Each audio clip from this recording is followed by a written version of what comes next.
Hari Om. Let's start by reviewing the two verses we did last week. We can just chant together.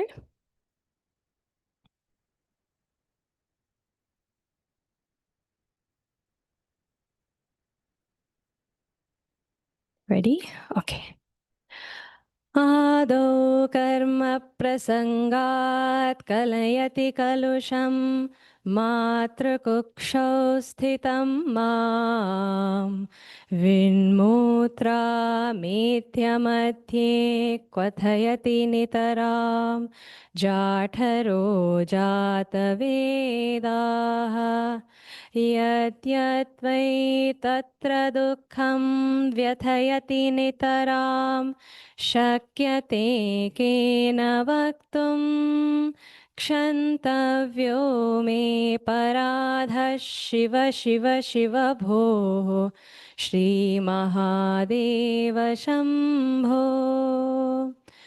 बाल्ये दुःखातिरेको मललुलितवपुः स्तन्यपाने पिपासा no शक्तश्चेन्द्रियेभ्यो भवगुणजनिता जन्तवो मां तुदन्ति नानारोगादिदुःखाद्रुदनपरवशः शङ्करं न स्मरामि क्षन्तव्यो मे पराधः शिव शिव शिव भो श्रीमहादेव शम्भो क्षन्तव्यो मे पराधः शिव शिव शिव भो श्रीमहादेव Shambho. Very good. Before each class, we'll review this stotram. Those of you who can memorize it, it's a wonderful thing to memorize. And I've been memorizing it. It's very nice. So hopefully with this repetition, we'll be able to keep it in our heads. So it is time. Let's begin.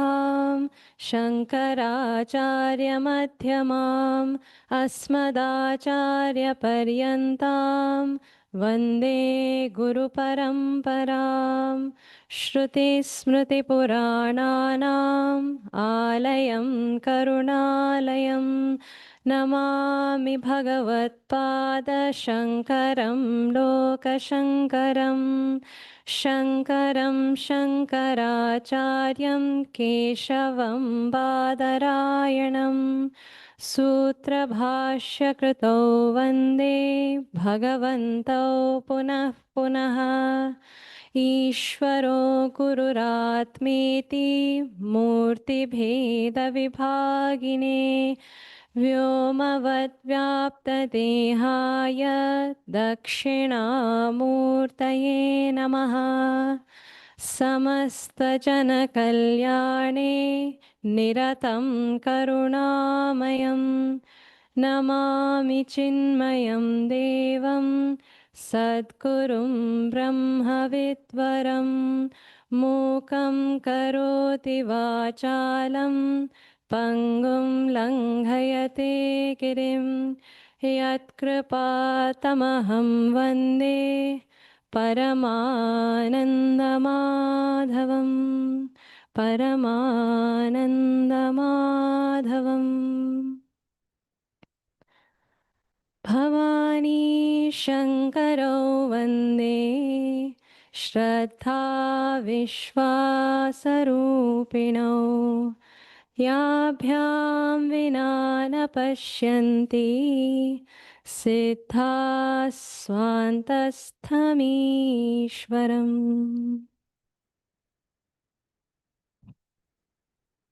Hari Om. Glad to see all of you. In our last class, we began Shiva Aparadha Kshamapana Stotram.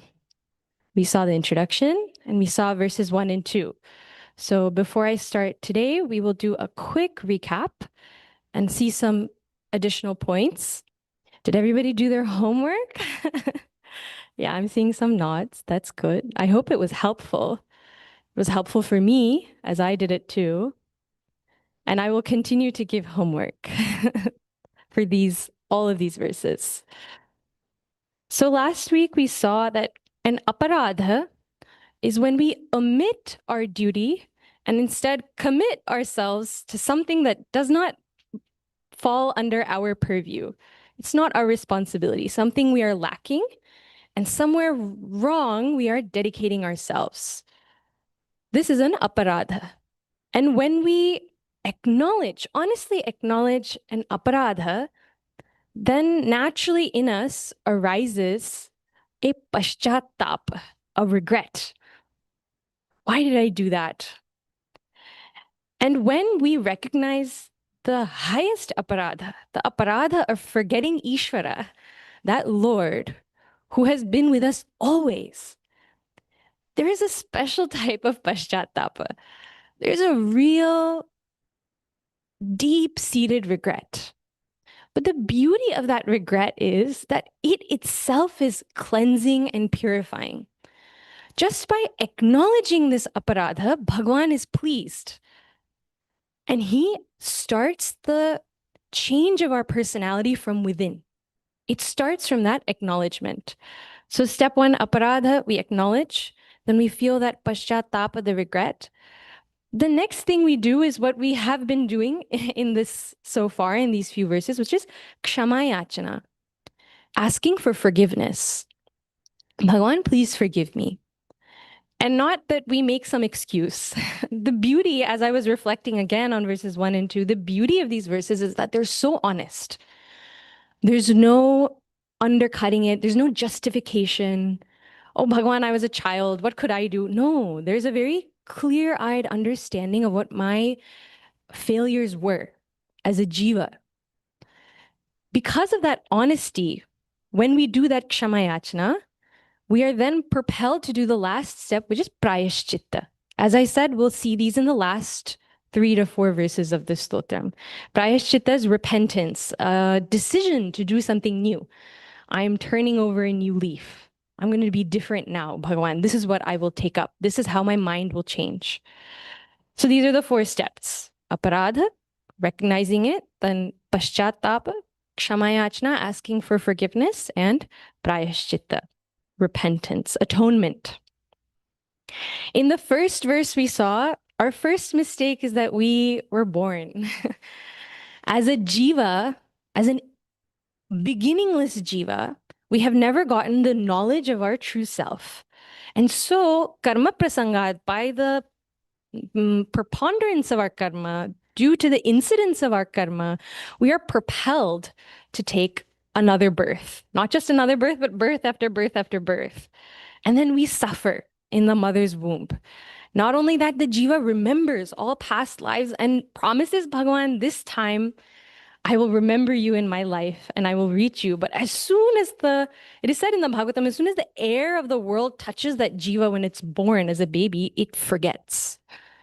It forgets.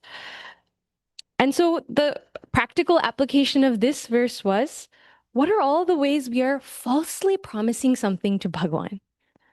When we say we will do something, when we say we will remember Bhagwan, what are all the ways that we subtly let him down through our forgetfulness? That was the reflection from verse 1. In the second verse, we now come to childhood. the baby stage, and then also childhood, where the helplessness of that young age is brought out very clearly. Although we think of that young age of being very carefree, actually it's characterized by a complete helplessness of our faculties, our abilities, and the most important thing is paravashaha. We are dependent on others. We're dependent on others. And when we are dependent on others, we are miserable because somebody else is in control of our joy and our happiness and our care. That is the tragedy. And as a result of that dependence, Shankaram Nasmarami, I did not remember you, Bhagwan. We saw an important point here that no matter what the sanskaras are of us, whenever we have children in our lives, it is we must make sure that they remember Bhagwan. Yena kena prakarena, we have to give them that samskar. And that's what we do here in the center. We know that. But for us, we have to realize that if my sanskaras for Bhagwan's worship did not emerge when I was a child, it means my sadhana was lacking in my previous lives. And so for that, Bhagwan, I'm sorry that my sadhana was not so strong that it propelled me to reach you even in young age, because it's possible. You think of all these Balvihar kids who come here, how much sadhana they must have done, right? In a past life. Because they're getting Brahma Vidya when they're like 4 or 5 years old. It's so nice. So we also have to resolve, Bhagwan, like that. Now is my chance to make my sadhana strong, to make my remembrance of you very, very strong. And the practical application of this verse was, when in my helplessness did I forget Bhagwan? In any age. It doesn't have to be in childhood. Whenever we feel trapped by a situation, when we feel inadequate to take on challenges, when did we forget Bhagwan in that moment? That is the practical aparadha regarding this verse. This all sounds familiar, right? Nobody's thinking, where was this last week? I hope you all remember. Good. So with this quick recap, let's move on to the third verse. So after our stage in the womb and then the stage in childhood, now we have become youths. Prodhoham, yovanasto, dashto, nashto. Some very dramatic things happen in this verse. It's very poetic, very beautiful, but this verse is very important because this is kind of the stage most of us, all of us are in right now. So we'll take a look at this with some detail. So again, repeat after me. Prodhoham yovanastho Vishaya Vishadharaihi Panchabhirmarmasandhau Prodhoham yovanastho Vishaya Vishadharaihi Panchabhirmarmasandhau.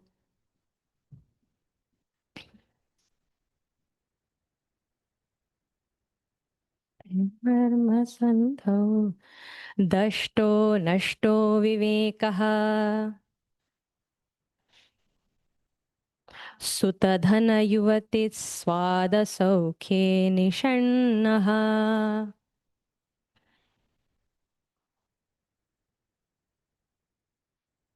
We won't pause here because Sutadhana Yuvati Swada Saukhe is one word. So we won't break it. Dashto Nashto Viveka Sutadhana Yuvati Swada Saukhe Nishannaha. Nashto Viveka Sutadhana Yuvati Swada Saukhe Nishannaha. Shaivi Chinta Vihinam Mama Hridayamaho Managarvadhirudham Shaivi Chintavihinam Mama Hridayamaho Managarvadhirudham Vichintavihinam Mama Hridayamaho Managarvadhirudham Kshantavyo me paradha Shiva Shiva Shiva Bhoho Shri Mahadeva Shambho. Shiva Shiva Bho, Shri Mahadeva Shambho. Together. Prodhoham yauvanastho vishaya vishadharaihi panchabhirmarmasandho dashto nashto viveka sutadhana yuvate swadasokhe nishannaha Shaivi चिन्ताविहीनं मम हृदयमहो मानगर्वाधिरूढं क्षन्तव्यो मे पराधः शिव शिव शिव भोः श्रीमहादेव Shambho. This verse highlights the foolishness of youth through various ways. The first thing the youth will say is, Prodhoham. I am mature now. I'm adult. I'm grown. Don't children say, I'm grown up now. This is that feeling of I have grown up and I know everything. Prodhoham. Yovanasthaha. Being in the prime of youth, meaning being in that state of full vitality. I have all my senses are completely vital. My body is strong. My abilities now, I have learned many things. This is the state of youth. Yovanasthaha. Panchabhihi vishaya vishadharaihi marma sandho dashtaha. This is how the sentence goes. Panchabhi, by the five, Vishaya Vishadharehi, by the five snakes is understood that carry poison. Marma Sandho, in my vital joints, in my vital organs, Dashtaha, I am bitten. Okay, what does this mean? In our scriptures, often sense pleasures, which are fivefold, Shabda, Sparsha, Rupa, Rasagandha, or sound, touch, sight, which is color and sight both together, taste, and smell. These five are characterized often as snakes carrying poison. These sense pleasures are poisonous. And they dashtaha, they bite me. Where? Marmasando, in my most vital places. As in, I am overpowered. This is all to say that as a youth, I am overpowered by sense pleasures of various types. We'll look at this more in detail later. Then, as a result, what happens? Nashtaha vivekaha. My discrimination, my ability to distinguish right and wrong, real and unreal, because of this overpowering desire, I forget what is right and wrong. I forget completely. Nashtaha vivekaha. And instead, what am I doing? Instead of my duties or whatever I'm supposed to do, what am I doing? Sutta, dhana, yuvati. Swada sokhe nishannaha. Nishannaha. I am absorbed in, I'm established in, I am embedded in swada sokhe, in that pleasurable taste of what? Sutta, dhana, yuvati. Progeny, wealth, and sensual pleasures. These are the things that I am engaged in instead. Then what happens? Shaivi chinta vihinam mama hridayam. My heart, my mind, Shaivi chinta vihinam. It is without the thought of Lord Shiva. Shaivi chinta is thought of Lord Shiva. Because of this overpowering desire, and because I am just engaged in all sorts of pleasures, Bhagwan, I've forgotten you. Again, Shankaram Nasmarami, I've forgotten you. And instead, what is my heart filled with? Mana garvadhirudham. I am raised up on. My heart is full of mana and garva. Mana is pride, that this is mine. And garva is this idea that what is mine is best. It is arrogance. So with pride and arrogance, instead, my heart is filled. Instead of, Bhagwan, instead of you, I am remembering me and myself and all the wonderful things I'm doing in the fleeting days of youth. This is what I am engaged in. Therefore, I say, Kshantavyo me aparadha. Bhagwan, forgive this aparadha of mine, that I have forgotten you in my youth. Shiva, Shiva, Shiva Bhoho, Shri Mahadeva Shambho. Crying out to the Lord again and again. So let's go word by word.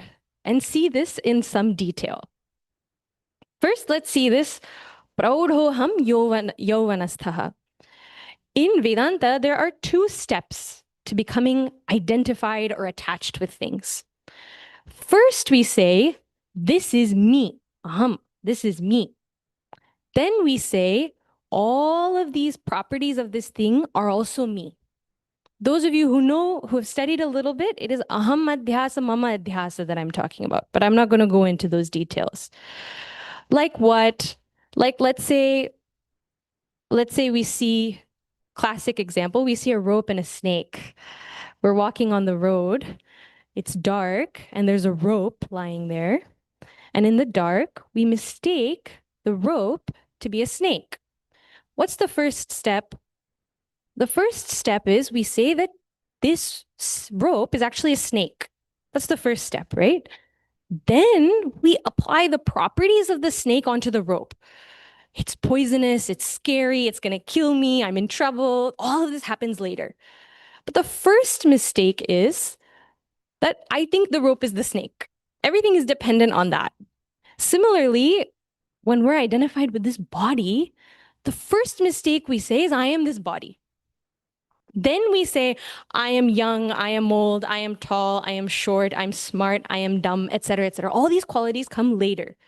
So here we see very clearly that praudhoham yauvanastha, our first mistake is we consider ourselves to be young. I am this body. All this vitality in the body, we come to enjoy it. Oh, see, it's so young. I'm so strong. I can do anything, I can eat 50 laddus and nothing happens to me, and I can sleep 3 hours and work the next day. There is this power that comes with youth, and we say I'm young, and then we take all those qualities of youth onto ourselves, of adulthood onto ourselves. So that is our first mistake, praudhoham yauvanasthaha. Now let's look at Vishaya Vishadharaihi Panchabihi. So why are sense objects, all these different sense objects, why are they called Visha? Don't you think that's a little strong? Isn't that a little fanatic? No, it's not. It's not. Because of how sense objects work. There's a great verse in Vivek Chudamani that I'll read out to you. Some of you probably already know what I'm going to quote. Doshena tivro vishayah Krishna sarpa vishadapi visham nihanti bhoktaram drashtaram chakshushapyayam. What is it saying? The sense objects are more poisonous even than the poison of a black cobra. Krishna sarpa vishadapi. Bhagavan, how can you say that? Visham nihanti bhoktaram. Poison kills the person who ingests it, right? You have to eat the poison in order for it to kill you. But drashtaram nihanti chakshusha api ayam. The sense objects, just by seeing them, we are killed. In the sense that we just have to see the sense object and it takes over our mind. We don't have to possess it. We don't have to enjoy it.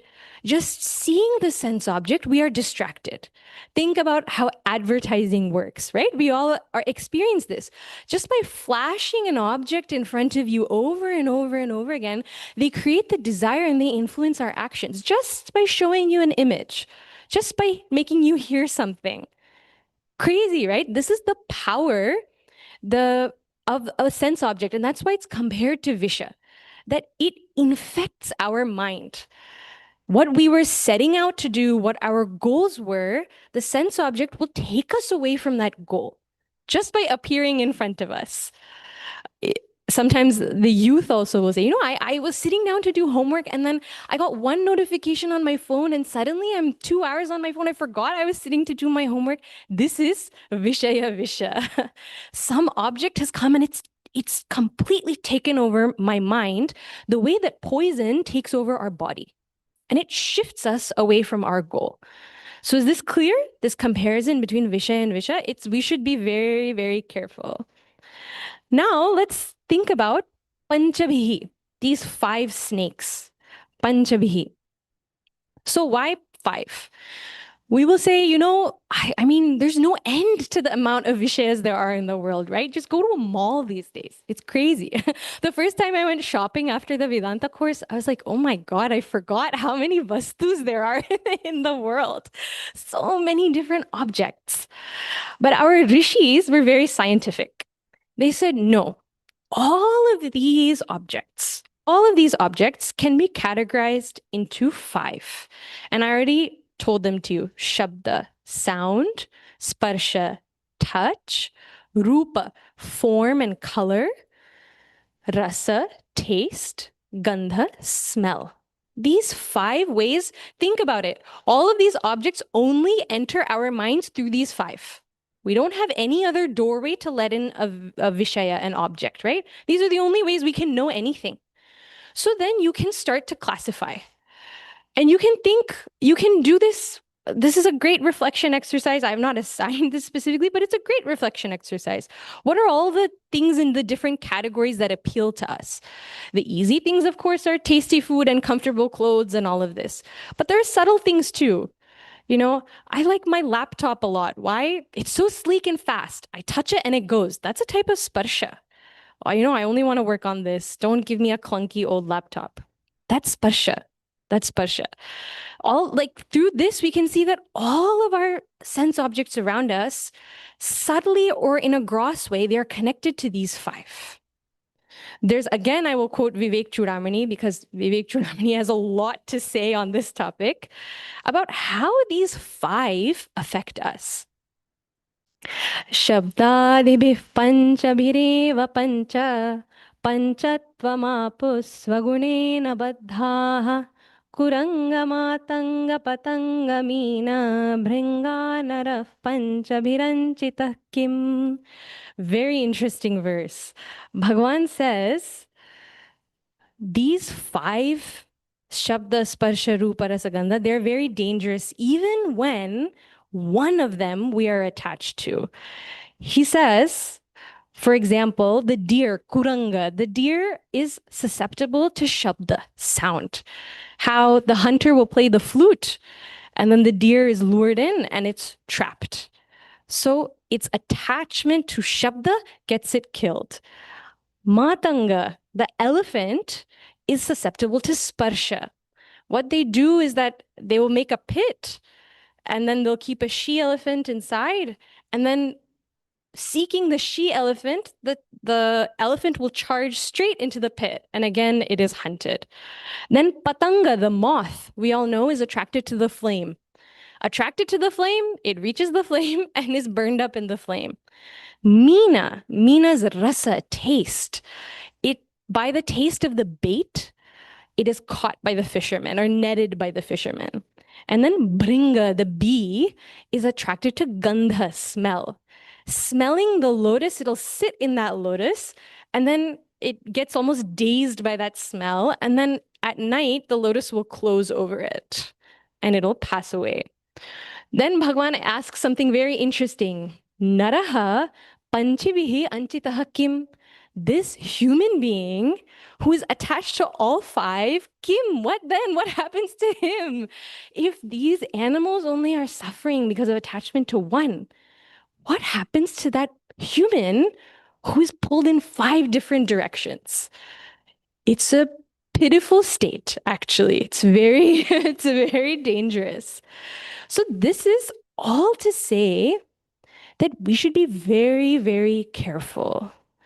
We should be always hyper aware of what we are allowing into our minds. What are we allowing around us? Are we watching when we are getting pulled in any of these directions? We should constantly introspect. What is the thing that I'm expecting or I'm attached to out of these five? And it's very nice. Since we have five, it's very easy to reflect because now we have categories. Because otherwise it's overwhelming. Oh my God, I'm attached to so many things. But when we have five things, just five things to look after, then we can be careful about what thing we are allowing to rule our lives. We should note one more thing here, that these five are not just physical objects. They exist at a much subtler level also. For example, let's say We are attached to people praising us. We always want somebody to say something nice about us. That's a type of shabda, right? I want to hear praise. Or let's say I always want only to work with people that I like. That is a type of rupa. I only want to see all those people around me. Oh, this person is in my team. Oh no. Horrible time I'll have. That's a type of attachment too. Shabda Sparsha Rupa Rasa Gandha, we should not reduce only to physical objects. Through our reflection, we should understand how even our subtle attachments fall in these 5 categories. And just understanding them actually makes it so much easier to get over them. What happens when we start reflecting? You know what? This is just an object. It's just a sound. It's just a sight. It's just a taste. If I don't get it, what will happen? Nothing will happen. Nothing will happen. When we name the thing for what it actually is, it loses its power over us. That need melts away. And suddenly we are left with the objective fact that this is just a sound that I like. This is just a sight that I like. This is just a particular situation that I like. If it doesn't happen, I don't lose anything. And I can get on with my life and my goals and what I actually set out to do. Remember, the problem is not inherent in desire. See, we desire to do good things also. The problem is when our desire for these extraneous things, Shabda Sparsha Rupa Rasa Gandha, gets in the way of our higher duties. That is when desire and attachment is problematic. Otherwise, mumukshutvam is also a desire, right? It's a desire. It's the most noble desire. It is actually the only worthwhile desire. So desire for what? We have to think critically. If it's taking us away from our higher goals, then it's something we have to mitigate through inquiry. Okay, enough about this. Panchabhir marma sandho dashtaha. Now let's look at nashtaha vivekaha. Nashtaha vivekaha. This is a very, very important part of this verse. Nashtaha vivekaha. Our ability to discriminate between things is destroyed. So let's look at this in different levels. First is the most basic level. When a desire overpowers us, we lose the viveka, the ability to distinguish between a need and a want. This is very, very low level I'm taking first, need and a want. Again, I'll bring the example of advertising. The whole premise of advertising is to convert a want into a need. To say, actually, you need this vastu, you need this thing. When desire overpowers, it tricks us into thinking this is a need. And we forget what our actual needs and wants. It clouds our intellect and we are unable to see clearly what is it that we actually need. This is the first level. At a higher level, Nashtaha Viveka is the Viveka between right and wrong. If I want something very, very badly, then I may even use the wrong means to get it. Is it not? Or if I want something very badly, then I lose sight of my goals. I forget what my goals are and I instead dedicate time to pursuing whatever object this is. Even at a subtler level, let's say we're working together and I really, really, really, really want my idea to be heard. Or I want my, and I'm attached to this, my idea. Then what happens to the whole group? It's gone. That cooperation is gone. What is right is to work together, but that is lost in the sight of my personal desire, my personal attachment. So we see how right and wrong also gets clouded by desires, whether they are gross and they are subtle. So right and wrong also is clouded. Then at the most absolute level, nashtaha vivekaha, what is real and unreal? We forget that too. What is real? My true self is real. Bhagwan is real. This object that I am possessed by right now, that's not real. But when desire overpowers, I give so much reality to that object. And again, Shankaram Nasmarami, I forget Bhagwan. I forget my own self.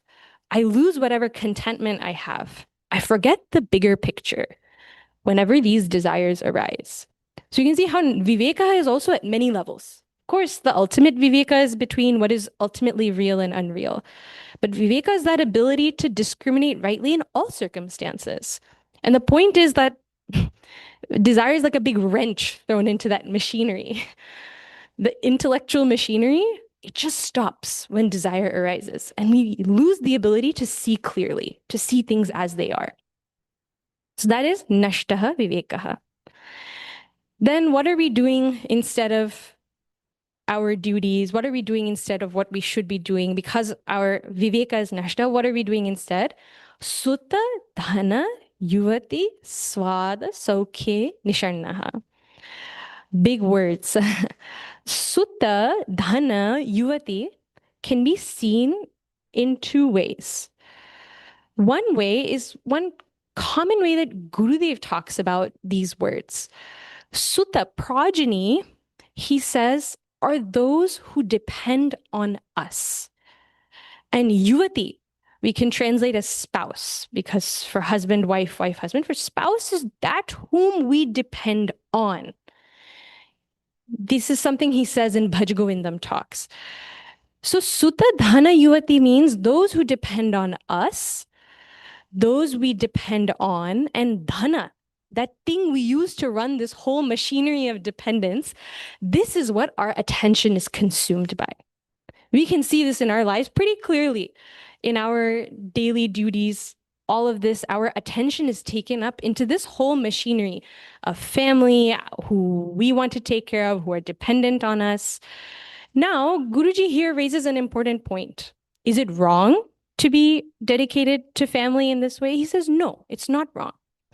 But he says, when we are dedicated, overly obsessed with all the things going on in family at the cost of remembering Bhagavan, then it is wrong. If I am dedicated to my family thinking, Bhagavan, you have given me this family, you alone have come as my children, you alone have come as my whole family, now I'm going to serve you in that form, then it is most wonderful. All of our relationships become divine. And then it becomes our sadhana, it becomes our worship of Bhagavan. But if we are mired in the problems of the family or in the daily activities of the family, and then in that, activity, we forget Bhagavan, then it's not worth that cost. Then we have made a mistake. For the sake of this, we have forgotten the higher.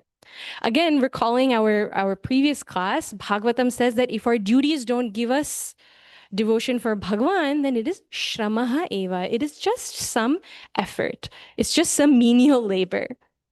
So we have to remember that even though people may read this and think, Sutta Yuvati, well, my children and my spouse, I have to take care of them. What is this? Yes, we have to, but with the knowledge of Bhagavan in the background, not forgetting Bhagavan. Another way of reading Sutta Dhana Yuvati is just to see this as pleasures in general. There's another common phrase in Vedanta called Kamini Kanchana Kirti, meaning sensual pleasures, wealth, and fame. Sutta we can see as the lineage, our name and fame growing longer in the future. That is also known as Kirti. We can interpret that as kirti. So when we are just engaged in these externalities, my wealth, my prosperity, my fame, and then we forget Bhagavan in the process, then also there's a problem. And you can see particularly this can be a criticism of youth. The youth are going all gas, no brakes, forward, forward, forward into the future. But who is the one who is giving that ability for us to do all this? That is Bhagavan. And that is the point that we come to in the next line. Shaivi chinta vihinam mama hridayamaho. Mana garvadhirudham. So as a result of all of this, that desires have overtaken me, I have forgotten my duties, I am, nisharnaha, I am absorbed in all of the activities of my life, whether it is external or whether it is, my family. And as a result, Shaivi chinta vihinam, Bhagwan, I'm not thinking about you at all. So what am I doing instead? Mana garvadhirudham. This phrase has some serious implications. When I identify so strongly with my body and my mind and my abilities, I forget who gave me that body and mind and abilities in the first place. First of all, we have mana at one level of all of our possessions. That's a very external, gross level. We have identified, we think, oh, see, I have nice things. These are my things. I should have them always. Then at another gross level, we have identification with our body, whether it looks nice, whether it's presentable, whether it's dressed in nice clothes, whether it, all sorts of things we're doing for our body all the time. And we see 90% of what goes on in the world is just dedicated to this body. That also is mana garvadhirudham. Then at a subtler level, we have mana, we have pride over our mind and our intellect and our skills and our abilities. I'm such a good speaker. I'm so smart. I've gotten so many promotions because I'm so good at leading people. I'm this, I am that. There's all sorts of identification with our subtle personality as well. All of this has come from where? Whatever we have is one drop of a drop of a drop of a drop of all of the Aishwarya and glory of Bhagavan. Nothing we have actually. And whatever little we have and we're so proud of, who gave it to us in the first place? Bhagavan only blessed us with it. Bhagavan actually means the one who has Bhaga, the one who has the glory, the wealth, the prosperity. He is the one who gives us all of this. For whatever 1.1% smart we are, he's infinitely smart. For whatever 1% wealth he has all the wealth of all the worlds and all the brahmandas of all time. Yet we forget that and we're remembering what we have. The audacity, right? When we think like this, we think, oh my God, what a mistake I have made. Then kshantavyo me aparadha. See, to understand aparadha is not to do something special. We just have to look at things clearly and objectively. The point is that we have forgotten who Bhagavan actually is. We think he's a person or he's sitting here. Of course, he's sitting here also. Nobody's saying no. He's in my heart also. He's in my Ishta, that Murti also. Yes, that's true. But he's so much more than that. He's Ananta Koti Brahmanda Nayaka. He is the leader of infinite Brahmandas, infinite universes. Yet I forget that and I'm obsessed with whatever little thing I have. If we analyze this word in the context of Ado Karma Prasangat, we get even more material to reflect on. Not only am I proud of what I have in this life, think about how many things I would have had in previous lives. I was so proud of all of that. And then I lost it. I forgot also. And I'm starting over. And again, I'm proud.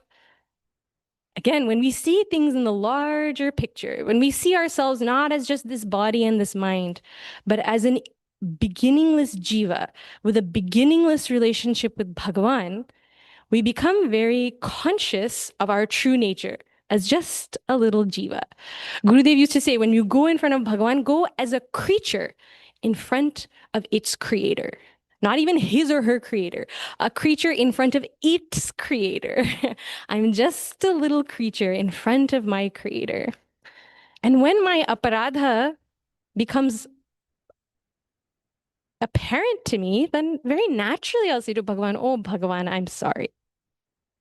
Please forgive me.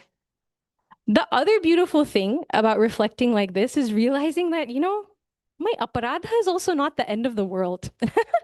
My aparadha also in the face of Bhagavan is so small. So Bhagavan, you are so great. You are so compassionate. My aparadha is small, right? I'm just a little jiva. Just fix it for me. I know you can do it. You can do anything. This is the attitude with which we must go. We shouldn't think, oh my God, I'm such a small jiva, but my aparadha is so great. Oh no, I'm doomed. No. Bhagavan is Sarva Shaktiman. He can do anything.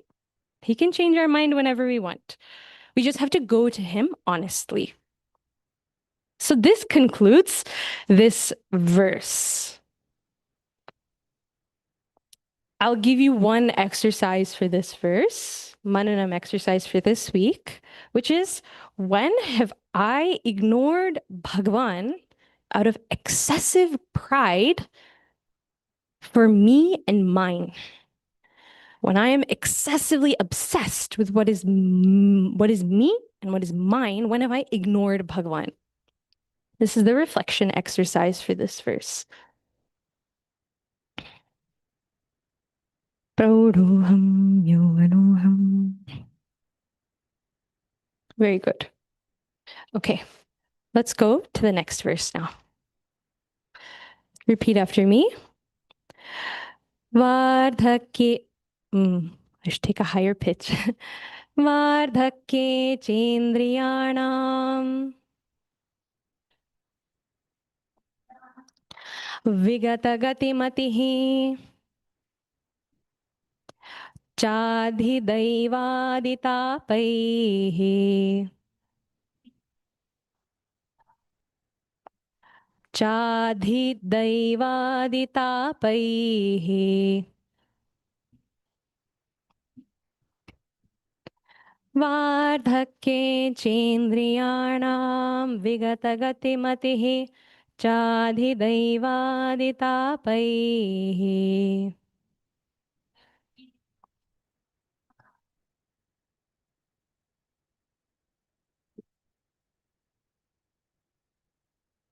Again, you can chant with me. Vardhake chendriyanam vigatagatimatihi chadhidaivaditapaihi papairogairviyogaihi papairogairviyogaihi tvanavasitavapuhu प्रौढिहीनं च दीनम्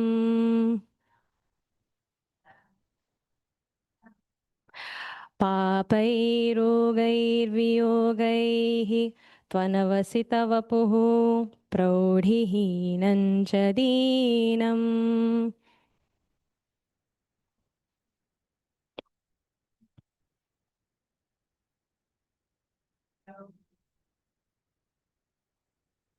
Okay, let's connect yogais tvanavasitavapuhu into one. Papairogairviyogais प्रौढिहीनं च दीनम्.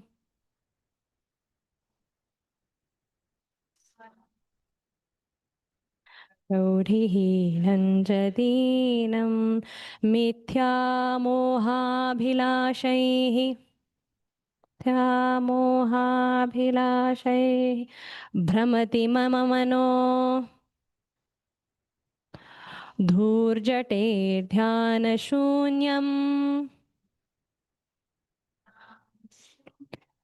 मिथ्यामोहाभिलाषैर्भ्रमति मम मनो धूर्जटेर्ध्यानशून्यम्. मोहाभिलाषैर्भ्रमति मम मनो धूर्जटेर्ध्यानशून्यम्. क्षन्तव्यो मे पराधः शिव शिव शिव भोः श्रीमहादेव शम्भो. क्षन्तव्यो मे पराधः शिव शिव शिव भोः श्रीमहादेव Shambho. Good, let's chant together.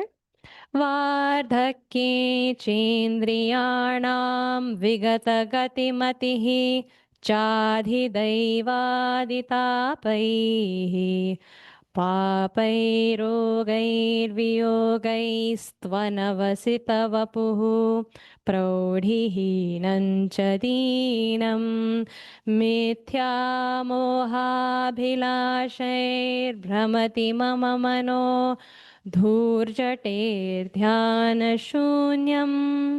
क्षन्तव्यो मे पराधः शिव शिव शिव भोः श्रीमहादेव Shambho. So now we are looking at old age. What happens in old age? Guruji said very hilariously in his lectures that we should be doing graceful aging, not disgraceful aging. This is, unfortunately, what is described here is disgraceful aging, and we'll see why. But the important point here is that we will see later also, the practical point is that this verse shows us, by showing us what not to do, it shows us what we should do now, even in the adult stage, to age gracefully in the future. Aging, or the old age, it is the stage of life that begins and that has no end. It just continues. And as such, it is the culmination of all the previous phases in our life. That life which has been lived rightly from childhood, youth, adulthood, maturity, that life very easily transitions into aging gracefully. That person ages gracefully who has lived rightly before. So if we make the right choices now, we can set ourselves up for success in the future, because old age is difficult. Aging is difficult. Nobody says no. But if we make the right choices now with the help of this, then we will know what to focus on when we begin to get older. So let's go word by word. Vardhakye, in old age. Cha, also. In addition to everything so far, also. Indriyanam vigata gati matihi. The senses and the mind have lost their gati, their movement, and mati, the mental faculty that supports them. In other words, the body, the senses, and the mind all lose their capacity slowly in old age. So they all become less powerful. They become less sharp. The memory becomes duller. The mind moves a little less quickly. The body becomes frail. The senses also are not able to capture everything that they used to, compare to the previous verse, youth. So we can see the decline now in old age. Why does this decline happen? Because of adhidaivaditapaihi, papaihi, rogaihi, viyogaihi. These four things are given as causes for decline in old age. Adhidevaditapaihi. There are three types of suffering, tapa. Adhidaiva, adhibhautika, and adhyatmika. Adhidaiva are the forces of nature, Daivi. They are the things that we cannot control. Floods, storms, hurricanes here particularly, droughts and so forth. Things that we can't control. Devatas, forces of nature, they control this. Adi bhautika are sufferings that come from beings around us, whether it's animals or insects, or people also very happily contribute to the suffering of each other. That's adi bhautika. And then adhyatmika is the tapa that comes from my own self, from my body, from my mind, from my past tendencies, my vasanas. That's what comes from within. That's all well and good, but once Guruji told us, when we graduated actually, he told us, all of these three, they actually fall under the category of Adidaivika. I'm sorry, of Adhyatmika. Because who is the one who's suffering? At the end of the day, it's the mind that's suffering, right? All tapas have to do with our mind and the mind's ability to withstand.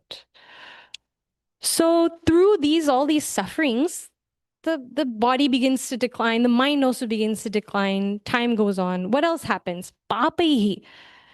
In old age, they suffer because of past sinful actions. Sometimes they remember also in old age, they have regrets. Why did I do that? Why did I not do that? Regrets of the past come up. Or in old age, the effects of previous bad choices begin to manifest through various ways. Sometimes it's loneliness, sometimes sickness, through various ways. Past bad actions, whether in this life or even previous life, begin to manifest in old age. Rogaihi, through illnesses. Illnesses are of two types, adhi and vyadhi. Vyadhi is of our body. bodily diseases. But equally and sometimes even more terrible is adi, mental disease, mental afflictions, turbulence, agitation, and so forth. These are the sicknesses that afflict in old age. And vyogai, separation, another painful part of old age. People pass away, sometimes even in the younger generation, people pass away. Their colleagues, the people in their generation will pass away. That is the time for separation, old age. So all of these sufferings someone has to go through in old age. So then what is the state? Anavasita vapuhu, having this weak body, praurihinam, without that maturity, glory, vigor, vitality of youth, praurihinam, dinam, helpless. It's a helpless state in old age. If you'll compare to the second phase, balye, in that childhood phase, something very similar was said. Lack of ability in the indriyas, in the body, and so forth. You'll say, well, what's the difference? The difference comes in the third line. Mithya moha bilashay brahmati mama mano. Guruji said this is the biggest suffering in old age. That despite the senses and the body all declining, desire only increases.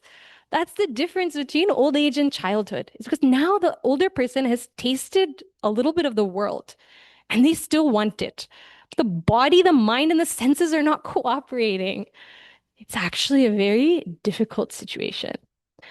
And mithya moha bilashe, in old age, the thing that torments most is false hope. That, oh, the body will recover, or oh, this will come back. Oh, I'll go back to my good old days. No, it's not like that. But out of a false hope to enjoy what we had enjoyed in the past, we entertain these sorts of thoughts. Brahmati mama mano, my mind wanders in all of these false hopes. And as a result, again, what happens? Dhurjatehe dhyana shunyam. Dhurjatehe, of that jatadhari Bhagwan. Dhurjatehe means of that Lord who is wearing the jata, like a crown. Of that Bhagwan, Lord Shiva, dhyana shunyam. There is no contemplation on him. I find this word dhyana shunyam to be very cleverly used here because in this old age, maybe puja, part, and all this is not possible. But contemplation on him is possible. We can think on him, we can remember his name, but even that is not there in this old age. Remembering this again, Kshantavyo me Aparadha Shiva Shiva Shiva Bho Shri Mahadeva Shambho. So this is the general word meaning. Now let's see some practical points. Guruji said that, again, those people whose minds have been tuned to Bhagwan from an early age, from adulthood onwards, or from youth onwards, or even from childhood, but before old age, the one who puts their mind in Bhagwan, that person is able in old age to retain that remembrance. That person is able to continue to remember Bhagwan. And time once gone, it doesn't come back. It doesn't come back. So while we have the time now, we must get into the habit of remembering Bhagwan. We must get into the habit of regularly connecting with him so that it becomes natural. And then in old age, we don't have to try. Because again, in old age, all of these powers are lacking. Willpower is lacking. That agility of the mind is lacking. While we have it now in our adulthood, let us use this time wisely and propel our mind towards him over and over and over again so that later we don't struggle. That's point number one. The second point is I want to emphasize this mithya moha vilashayi. In Bhajagovindam, there's a great verse. Angam galitam palitam mundam dashanavihinam jatam tundam vriddho yati grihitva dandam tadapina munchati asha pindam. The state of the old person is so dire. The bodies, the angas, the parts of the body all are weak. The hair is gray. No teeth left. There's no teeth left. He's walking with a stick. But still, Asha Pindam, that base desire, it doesn't go away. If anything, because it's not being fulfilled, it becomes more and more strong. And that strong desire that is unable to be fulfilled, that's actually quite tormenting. So we should be careful that we are not growing this asha pindam in adulthood. If we accumulate so much asha, so much desire, and then in old age we enter with all of that, that same thing is going to come and be a burden on us. Instead, in adulthood, by remembering Bhagavan, by dedicating ourselves to Him, let's reduce all of these desires and instead dedicate ourselves to Him. Of course, in Bhaja Govindam, the solution given as the refrain is Bhaja Govindam, Bhaja Govindam. Here, the solution is Kshantavyo me paradaha. Remember, this is the style of these to bring this refrain is to bring our mind over and over again to Bhagwan. The third thing I wanted to point out here is again to be aware of subtle desires, really, really subtle desires. Like in the previous one, someone may say, like how in the third verse we asked, what is the problem if we are dedicated to our family? So similarly, somebody can ask for this verse, what is the problem, let's say, if we are dedicated to doing good things? I want to do lots of sadhana, I want to do lots of seva, I want to do XYZ. That's all fine. But we have to keep in mind the reality that at some point, our body and mind won't keep up with us. The externalities of our sadhana will change. I won't say can change, they will change. So if we, again, like I said before, we may not be able to do that vrata we used to do ever since we were a child, or that puja we used to do ever since we were adults. All of these things we may not be able to do. But why were we doing all of those sadhanas? To put our mind in Bhagwan. Those externalities may fall away, but we have to remember that the point is to put our mind in Bhagwan. And that is the thing that will sustain in old age in a different form. My mother used to tell me about her azoba, meaning my panzoba, my great-grandfather. It seems he would just sit in a corner all day and he would go Vittala, Vittala, Vittala, Vittala, Vittala all day. That much also we can do, right? But that'll only happen if we have had the right priority in adulthood. If we are obsessed with, okay, the externality, it has to be this type of puja in this sort of way, or this sort of vrata, or this sort of part, or this sort of external, if we're focused on all that externality, we will struggle when we come to old age. But if we instead focus on that remembrance of Bhagavan, that connection for that love divine, then it's okay. If these things change, I'm not able to do Bhagavan, I'm sorry. Now you show me what sadhana I can do now. You give me that sadhana that I'm capable of now in old age. And it won't matter to us. So this is a subtle thing. We may say, but I want to do all good things. That's good. We have to acknowledge the reality of old age and also why we're doing it in the first place. We're not doing it for that action. We're doing it for him. So when he says enough, we should say, okay, something new now. We'll switch. These two are very serious verses because I think they apply to us most directly right now in our life. So the practical application of this verse, even though we may not be actually in the thick of old age right now, is when have I ignored Bhagavan due to my false hopes for joy? I have some false daydreamy type ideas of joy from somewhere else. I want joy from, I imagine. And in that imagination, I don't remember Bhagavan. It could be that I'm imagining something good for my own future now that I'm not capable of right now. Instead of asking Bhagavan, I'm thinking, okay, I will do this, and then I will do this, and then I will do this, and then this will happen, and then that person will help me, and then I'll get this thing that I want. In all of this mental back and forth, we have forgotten Bhagavan. This is the practical application, even though we may not be in old age now. This is what this verse is talking about. Mithya moha bilashai bhramati mama mano. My mind is wandering in false hopes. So the reflection is, when in my entertainment of false hopes have I forgotten Bhagavan? So these two. Everybody has the two Mananam questions. Same homework. I'll also do it, and we'll reconvene next week. Thank you. ॐ पूर्णमदः पूर्णमिदं पूर्णात् पूर्णमुदच्यते पूर्णस्य पूर्णमादाय पूर्णमेवावशिष्यते ॐ शान्ति शान्ति शान्तिः हरिः ॐ श्रीगुरुभ्यो नमः हरिः ॐ